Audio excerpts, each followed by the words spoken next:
तर आपण बघतोय यावेळेस शरद पवार आणि संजय राऊत हे एकाच मंचावर आलेले आहेत। पवारांवर ठाकरे गटानं मुख्यतः संजय राऊतांनी टीका केली होती आणि त्यानंतर आज हे दोन्ही नेते दिल्लीत पुस्तक प्रकाशन सोहळ्यात एकत्र आलेले आहेत। यावेळेस शरद पवार आणि संजय राऊत नेमकं काय बोलतात हे पाहणं महत्त्वाचं ठरणार आहे।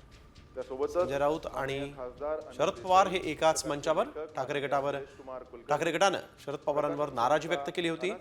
एकनाथ शिंदेंचा पुरस्कार देऊन सन्मान केल्यानंतर ठाकरे गटाची नाराजी पाहायला मिळाली होती आणि आता राऊत आणि पवार हे एकाच मंचावर आलेले आहेत। दिल्लीत पुस्तक प्रकाशन सोहळा होतोय आणि या पुस्तक प्रकाशन सोहळ्यात शरद पवार उपस्थित आहेत। सोबतच संजय राऊत आणि ठाकरे गटाचे आपण बघतोय नेते जे आहेत ते इथं उपस्थित आहेत।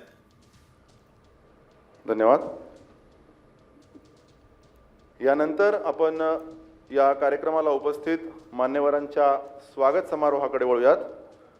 ज्यांच्या शुभहस्ते या पुस्तकाचं प्रकाशन होतंय असे आपल्या देशातील ज्येष्ठ नेते माजी केंद्रीय मंत्री पद्मविभूषण माननीय शरद पवार यांचं स्वागत पुस्तकाचे लेखक निलेश कुमार कुलकर्णी आणि प्रकाशक प्रशांत अनासपुरे करतील अशी मी त्यांना विनंती करतो।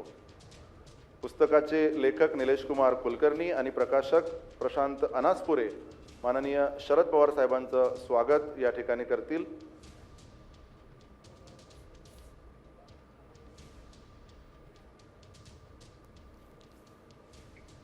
पुस्तक प्रकाशन सोहळ्यासाठी दिल्लीत आज शरद पवार आणि आपण बघतोय संजय राऊत एकत्र आलेत।